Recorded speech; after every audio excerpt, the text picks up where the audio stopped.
नमस्कार, जय हिंद। क्या हाल चाल है, कैसे हो आप लोग? आई होप कि सारे लोग अच्छे होंगे। और आपको पता ही है कि एयरफोर्स 01 2026 का फाइनल रिजल्ट आ गया है। बहुत सारे बच्चे पास हो गए हैं, बहुत सारे घरों में खुशियां मनाई जा रही हैं। लेकिन बहुत सारे बच्चे फेल भी हुए हैं, जैसे कि मेरा एसएससी सीजीएल में पिछले साल सिलेक्शन नहीं हुआ था।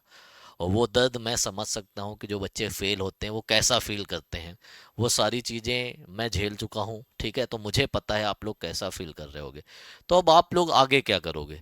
जिनके पास एज है तो वो आगे तैयारी कर सकते हैं एयरफोर्स की कंटिन्यू, ठीक है। लेकिन जिसकी एज ओवर एज हो गई है तो वो लोग क्या करें? क्योंकि अभी तो आप लोगों का ग्रेजुएशन कंप्लीट भी नहीं हुआ है, तो अब आगे आपके पास कौन सी अपॉर्चुनिटी है? क्या कर सकते हो कि आपको परमानेंट जॉब मिल जाए? ठीक है, कुछ बच्चों की एज भी होगी लेकिन वो परमानेंट जॉब देख रहे हैं। तो परमानेंट ऑप्शन क्या है? तो आपके पास एक बेहतरीन अपॉर्चुनिटी है। क्योंकि आपका जो ये पेपर होने वाला, जिसके बारे में मैं जानकारी देने वाला हूँ, अभी वो 3 से 4 महीने हैं। और आप लोग अगर एयरफोर्स का जो फेज 1 आपने क्वालिफाई कर लिया था, या एयरफोर्स का थोड़ा बहुत भी पढ़ा है, तो इसमें वो चीज़ें हेल्प करेंगी। ठीक है, तो मैं बताने वाला हूँ एसएससी जीडी 2026 की जो लेटेस्ट वैकेंसी आई है। 25,000 प्लस वैकेंसीज हैं, 25,000 प्लस वैकेंसीज हैं उसके लिए। ठीक है, सबसे पहले तो मैं बता दूं कि जो बच्चे फेल हुए हैं तो वो हताश ना हो, निराश ना हो। कैडेट्स की टीम, एग्जाम रैंकर्स की टीम आपके साथ है, आपका पूरा सहयोग करेगी इस तैयारी में। ठीक है, कुछ क्लासेस फ्री भी होंगी, कुछ बैचेस भी होंगे, क्योंकि आपको पता है बैच लाना मजबूरी हो जाती है। फ्री में इतना सारा बहुत कुछ नहीं हो पाता, बच्चे सीरियस भी नहीं लेते। तो अब आगे आप क्या करोगे? तो अब आपके आगे के लिए एक बहुत बेहतरीन जॉब है, एसएससी जीडी 2026 की नोटिफिकेशन। ठीक है, 31 दिसंबर लास्ट डेट है फॉर्म अप्लाई करने का। और 1 जनवरी 2026, 1 जनवरी 2026 को जो बच्चा 18 साल का हो रहा है, 18 ईयर्स की एज कंप्लीट हो रही है, और 10th पास, इसमें कोई 12th नहीं चाहिए, इसमें 12th नहीं चाहिए। 1 जनवरी 2026 को जो बच्चा 18 साल का हो रहा है, कब? 1 जनवरी 2026 को वो लोग इसका फॉर्म अप्लाई कर सकते हैं। ठीक है, ये फॉर्म भर सकते हैं, सिर्फ 10th पास, और आपको कुछ नहीं चाहिए, 10th पास होना चाहिए। ठीक है, हाइट का इशू आएगा। हाइट में मैं सबसे पहले हाइट वाला ही क्लियर कर दूं। हाइट के लिए हाइट के लिए जो बॉयज की हाइट है, ये मैं यूआर, ओबीसी और ईडब्ल्यूएस की बता रहा हूं। जो लड़कों की हाइट है वो 170 होनी चाहिए, 170 होनी चाहिए। जो पहाड़ी राज्य हैं उनमें रिलैक्सेशन मिलता है। और जो गर्ल्स की हाइट है, बॉयज की तो हो गई, और जो गर्ल्स की हाइट है वो कितनी चाहिए? 157 सेंटीमीटर, 157 सेंटीमीटर। ठीक है, गर्ल्स के लिए। बाकी आपको पता है एससी एसटी वालों को हाइट में भी छूट मिलती है। तो आप लोग पूरा detail notification English by Sandeep Thakur Telegram channel में, English by Sandeep Thakur Telegram channel में, या एग्जाम रैंकर्स टेलीग्राम चैनल में पूरा नोटिफिकेशन पड़ा है, आप पढ़ सकते हो। और कोई दिक्कत आए तो हमें मैसेज कर देना। ठीक है, तो वैकेंसीज के बारे में बात करता हूँ। सबसे पहले तो सबसे इंपॉर्टेंट यही है कि वैकेंसीज बीएसएफ की जो वैकेंसीज हैं 616 हैं। और मैं बता रहा हूँ ये इंक्रीज होंगी और ज़्यादा बढ़ेंगी, ये इंक्रीज होंगी, बीएसएफ की वैकेंसीज इंक्रीज होंगी। क्योंकि जैसा माहौल चल रहा है बॉर्डर में, पाकिस्तान बॉर्डर में, बांग्लादेश बॉर्डर में, तो ये यही बीएसएफ ही लगी रहती है, तो वहाँ पे ये चीज़ें बढ़ेंगी। उसके बाद सीआईएसएफ, जो सबसे, जिसको आगे तैयारी करनी, जिसको स्टार्स की नौकरी चाहिए, आगे तैयारी करनी, तो उनके लिए बेस्ट पोस्ट यही है। सीआईएसएफ में मेल की 13,135, फीमेल की 1,460। ये एयरपोर्ट वगैरह में, मेट्रो स्टेशन वगैरह में जो ड्यूटी होती है, सिर्फ 6 घंटे की ड्यूटी होती है, ये जॉब आप कर सकते हो। ठीक है, टोटल वैकेंसी जिसकी 14,595। सीआरपीएफ आपको पता है छत्तीसगढ़ वगैरह में ड्यूटी लगती है, कहीं दंगे हो जाते हैं तो वहां पे 5,366 और 124 फीमेल की। एसएसबी की देख सकते हो, आईटीबीपी की देख सकते हो। आईटीबीपी, इसे हम क्या बोलते हैं? आईटीबीपी। ठीक है, 1,099 वैकेंसी है बॉयज की, और 194 है गर्ल्स की। असम राइफल्स की 1,556 बॉयज की, 150 गर्ल्स की। ये जो 00 देख रहे हैं ये इंक्रीज होगा। एसएसएफ जो आपकी, आप पता ही है एसएसएफ कहाँ पे होते हैं, मिनिस्ट्रीज वगैरह में, सचिवालय वगैरह में जो सिक्योरिटी करते हैं वो एसएसएफ के जवान होते हैं। सबसे बेहतरीन नौकरी और सबसे ज्यादा सैलरी कहाँ पे मिलती है? एसएसएफ में मिलती है, 23,467 टोटल बॉयज की वैकेंसी है 2020, टोटल गर्ल्स की वैकेंसी, टोटल वैकेंसी क्या है 25,487। आगे एक चीज सबसे पहले मैं बता दूं, क्वालिफिकेशन क्या चाहिए, 10th पास, और कुछ नहीं चाहिए, ग्रेजुएशन हटा दो, सिर्फ क्या चाहिए आप लोगों को 10th पास चाहिए। क्या चाहिए भाई साहब, 10th पास होना चाहिए और कुछ नहीं चाहिए, ओनली 10th पास, 10th पास हमें चाहिए, ग्रेजुएशन तो चाहिए ही नहीं। सिर्फ अगर आप लोग 10th पास हो तो इसके लिए अप्लाई कर सकते हो, 10वीं पास हो और 18 साल के हो, और कोई सर्टिफिकेट नहीं चाहिए, कोई कुछ नहीं चाहिए, सिर्फ 10वीं पास हो, आपके पास 1 जनवरी 2026 तक मार्कशीट है तो आप इसके लिए अप्लाई कर सकते हो। 1 जनवरी 2026 तक आपके पास अगर मार्कशीट है तो अप्लाई कर सकते हो, ठीक है। अभी ये वैकेंसी 25,487, मैं बता रहा हूँ ये 30 के प्लस हो जाएगी वैकेंसी, अभी बढ़ेगी।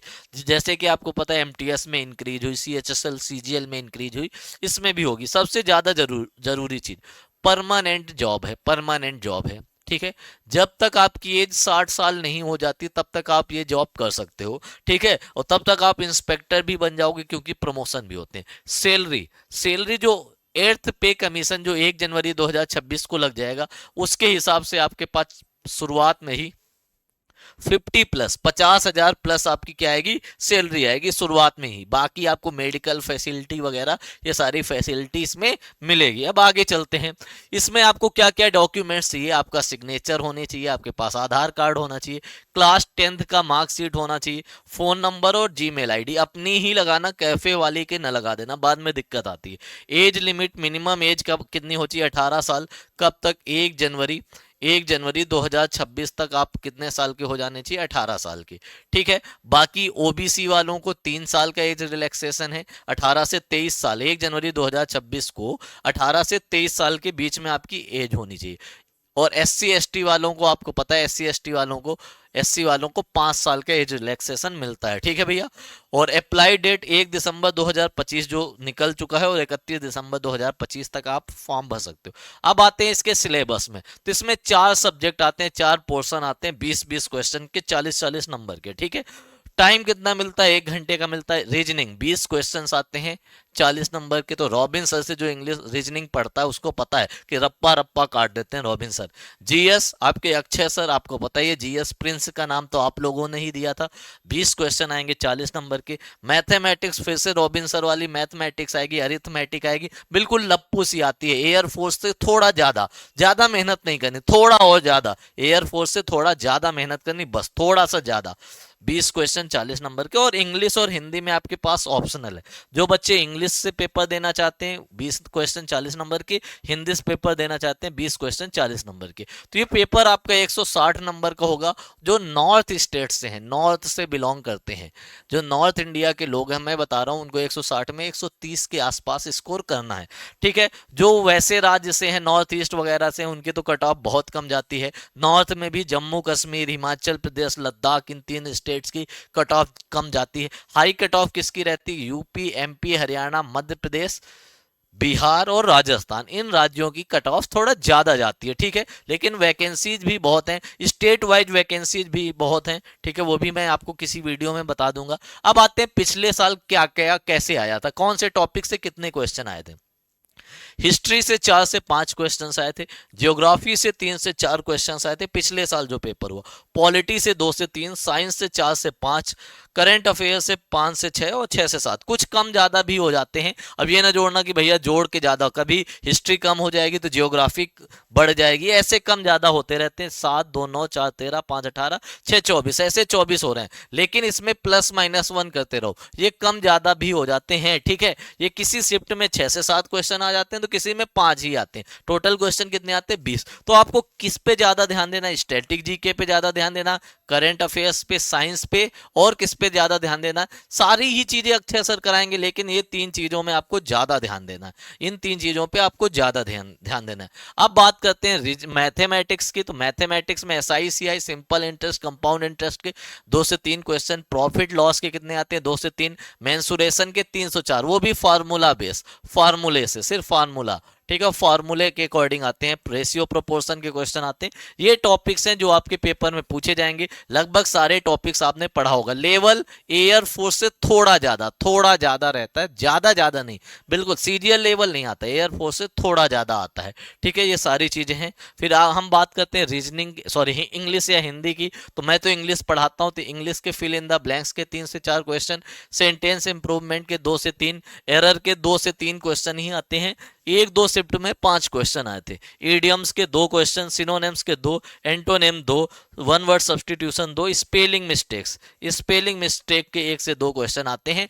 पैसेज इसमें नहीं आता, जिसमें आपको डर लगता है कि पैसेज आएगा, कि नहीं आता। किसी किसी शिफ्ट में क्लोज टेस्ट आएगा, वो लप्पू सा आएगा, जो आप 6th 7th 8th में स्टोरी पढ़ते थे ना, once there was a king, उस तरह का आपको आएगा। ठीक है, ये सारी चीजें थी रीजनिंग के। आपको पता है कोडिंग डिकोडिंग पढ़ चुके होगे, मिसिंग डायग्राम पढ़ चुके होगे, Venn diagram, syllogism, paper folding, odd one out, ये टॉपिक है। मैथमेटिकल ऑपरेशन, ये रीजनिंग के टॉपिक हैं। ठीक है भैया, रीजनिंग और भी टॉपिक है, इन टॉपिक से आपका पेपर आता है। ठीक है भैया, फिगर कंप्लीट करना, hidden figure, mirror image, puzzle ना के बराबर आएगा, लप्पू सी पजल आएगी जो आप लोग कर लोगे। ठीक है भैया, जिसको अच्छे से तैयारी करनी भाई साहब, तो हमारा एक एसएससी जीडी का बैच है, यही इनिशिएटिव है हमारा नया। ठीक है, exam rankers cadets defence academy के अंडर में ही चलता है, सीडीए के ही अंडर में चलता है। कैडेट्स डिफेंस एकेडमी एप्लीकेशन पे मिल जाएगा। और ठीक है, इसमें हम लोग कोशिश करेंगे मार्च तक आपका सिलेबस कंप्लीट कर दें। ठीक है, 999 रुपए का बैच है। ठीक है, सैलरी आपकी 50,000 प्लस है, तो एक सैलरी का तो 10% भी नहीं है मान लो तो। ठीक है, 999 का ऑल बैच है। अगर तुम्हें एक सब्जेक्ट पढ़ना मैथ्स रीजनिंग तो 499 का, इंग्लिश 399 का, जीके जीएस 399 का। ठीक है भैया, कैडेट्स डिफेंस एकेडमी एप्लीकेशन से आप ले सकते हो। किसी को इस फॉर्म भरने में कोई दिक्कत आए, 6391467420, ये मेरा नंबर है, मैसेज कर सकते हो। इंस्टाग्राम में संदीप भैया 07 टाइप करके आप लोग मैसेज कर सकते हो, या टेलीग्राम चैनल जो एक तो मैं पिन कराए दे रहा हूं, पिन कर देना टेलीग्राम, कौन से एग्जाम रैंकर्स टेलीग्राम चैनल में सारी इंफॉर्मेशन मिलेगी, या English by Sandeep Thakur Telegram channel, ये मेरा टेलीग्राम है, इसमें ज्वाइन हो जाओ, इसमें आपको सारी जानकारी मिल जाएगी। ठीक है, कोई भी दिक्कत हो, नंबर मैंने दे दिया, इंस्टाग्राम व्हाट्सअप कहीं भी पूछ सकते हो।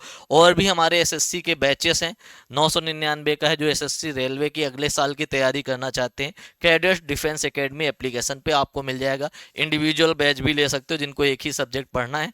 ठीक है, तो अपने अकॉर्डिंग आप लोग तैयारी कर सकते हो। कोई भी दिक्कत हो तो कमेंट बॉक्स में मैसेज छोड़ देना, उसका वीडियो मैं बना दूंगा। अगर आपके कमेंट्स 50 से ज्यादा कमेंट्स अगर फॉर्म फिलअप के आगे, तो मैं फॉर्म फिलअप का भी वीडियो बना दूंगा। आप लोग हमें कमेंट जरूर करिएगा। ठीक है, और डिस्क्रिप्शन में मैं लिंक, एप्लीकेशन लिंक, सारी लिंक प्रोवाइड करा दूंगा, आप लोग ज्वाइन कर लो। ठीक है, बाकी एग्जाम रैंकर्स यूट्यूब चैनल पर सारी क्लासेस चल रही हैं, एग्जाम रैंकर्स यूट्यूब चैनल पे सारी क्लासेज आपकी चल रही हैं फ्री में। तो आप लोग अगर फ्री पढ़ना चाहते हो तो वहां से पढ़ सकते हो। इंग्लिश की क्लास का टाइम 7 बजे होता है, डेली शाम को 7 बजे। अभी मॉक टेस्ट करा रहा हूं, आप लोग उसमें भी आ सकते हो। ठीक है भैया, मिलते हैं ऐसे नए वीडियो के साथ, तब तक के लिए सभी को बाय बाय, जय हिंद।